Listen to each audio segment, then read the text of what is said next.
পুলিশে ছিলেন, তিনি ডিআইজিও ছিলেন, মালদার এসপিও ছিলেন। সব সময় মালদার মানুষের স্বার্থে তার জীবনের একটা বৃহত্তর সময় তিনি কাজ করেছেন। আগামী দিন এই লোকটিকে সাংসদ করে আপনারা পাঠান, বিজেপিকে কি করে লেজে গোবরে করতে হয় সেই দায়িত্ব দায়ভারটা আমি আমার নিজের কাঁধে এখান থেকে তুলে নিয়ে যাচ্ছি। সকলকে আরেকবার ধন্যবাদ, কৃতজ্ঞতা, প্রণাম, সালাম, অভিনন্দন জানিয়ে আমার বক্তব্য এখানেই শেষ করলাম। হয়েছিল তার পুনরাবৃত্তি যাতে 2024-এ হয়, ব্যবধান যাতে আরো বাড়ে সেটা আপনাদের সুনিশ্চিত করতে হবে।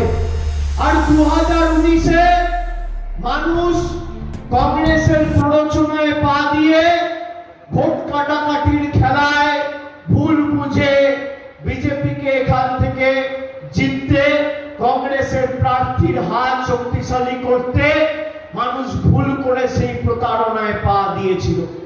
আমাদের প্রার্থী 2019 সালে ছিল এই মালদা উত্তর থেকে মৌসম নূর, 4,25,000 ভোট পেয়েছিল। আরেকদিকে বিজেপির প্রার্থীকে জেতানোর সুযোগ করার জন্য 3.5 লাখ ভোট কংগ্রেসের প্রার্থী কেটে প্রায় 80,000 ভোটে বিজেপির প্রার্থীকে জিততে সাহায্য করেছিল। খগেন মুর্মু আগে ছিল সিপিএম থেকে জামাটা খুলে এখন লাল পতাকার জায়গায় গেরুয়া পতাকা ধরে মানুষকে বিভ্রান্ত করতে চাইছে। 5 বছর এই খগেন মুর্মু আপনাদের সাংসদ। বলুন, এই মালদার জন্য, মালদার উত্তরের জন্য, রতুয়ার জন্য, মালতীপুরের জন্য, বামনগোলা হবিবপুরের জন্য কি কাজ করেছেন? 5 বছরে যদি খগেন মুর্মু প্রমাণ করতে পারে যে 5 পয়সার কোনো উন্নয়ন আমি 5 বছর সাংসদ থাকাকালীন দিল্লির বুক থেকে মালদার কোন বুথে আমি এনেছি, আমি কথা দিয়ে যাচ্ছি জনসমক্ষে আমি তৃণমূলের হয়ে কোনোদিন ভোট চাইতে আসবো না। আমি আপনাদের বলবো, মায়েরা, দিদিরা, ভাইরা, সমবয়সী, সতীর্থ, সহযোদ্ধাদের সবাইকে আমাদের এক থাকতে হবে। আমাদের একতার মধ্যেই আমাদের শক্তি।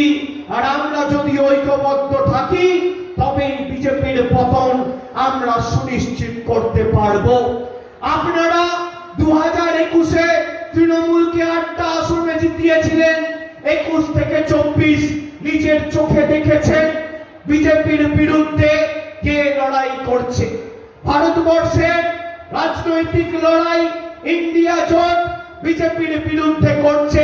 আমরা সকলে চেয়েছিলাম ইন্ডিয়া জোট বাংলায় হোক, কিন্তু কংগ্রেসের নেতা অধীর চৌধুরী এই ইন্ডিয়া জোটকে বাংলায় বাস্তবায়িত হতে দেয়নি বিজেপির হাত শক্তিশালী করবে বলে।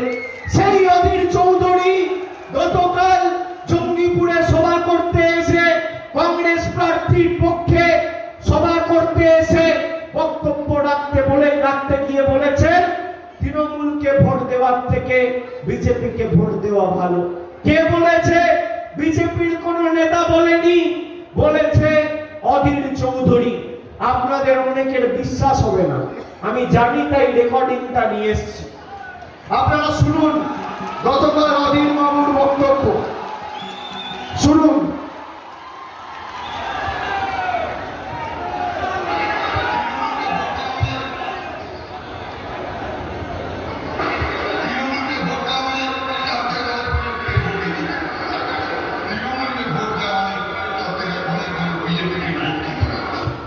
কার গলা এটা?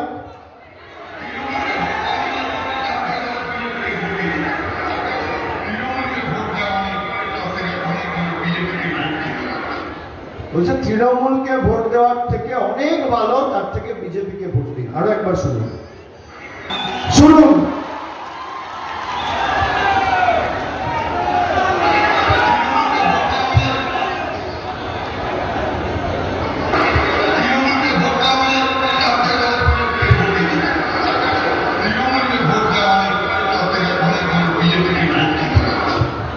কার গলা এটা?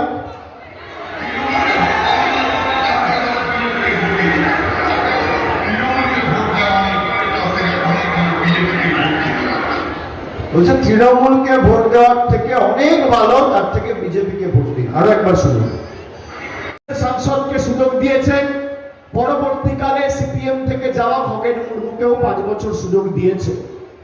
আপনি আমাকে যদি দেখান যে 5 বছরে খগেন মুর্মু একটা বুথে কেন্দ্র থেকে কোনো একজন কেন্দ্রীয় মন্ত্রীকে নিয়ে এসে সাধারণ মানুষের উন্নয়নের স্বার্থে একটা পর্যালোচনা বৈঠক করেছে, আমি রাজনীতি ছেড়ে দেব, আপনি দেখাতে পারবেন না। আমরা দুয়ারে সরকার করেছি, প্রতি 2 মাস অন্তর অন্তর কথা দিয়ে কথা রেখেছি। আজকে দেখুন, যারা আচ্ছাদিনের স্বপ্ন দেখিয়ে ভারতবর্ষে ক্ষমতায় এসেছিল, আজকে প্রধানমন্ত্রী কি ভাষায় তার বক্তব্য রাখছে আপনারা শুনেছেন তার কথা? বলছে যারা মাছ খায় তারা দেশ বিরোধী। হিন্দু মুসলমানের মধ্যে ধারাবাহিকভাবে ইচ্ছাকৃতভাবে ঘৃণা, বিদ্বেষ, বৈষম্য তৈরি করা। আর আমরা বিশ্বাস করি বৈচিত্র্যের মধ্যে একতার মূল মন্ত্রে। নানা ভাষা, নানা মত, নানা পরিধান, বিবিধের মাঝে দেখো মিলন মহান। আমরা গণতন্ত্রে মানুষের ক্ষমতায় বিশ্বাস করি। আমি নবজোয়ারে যখন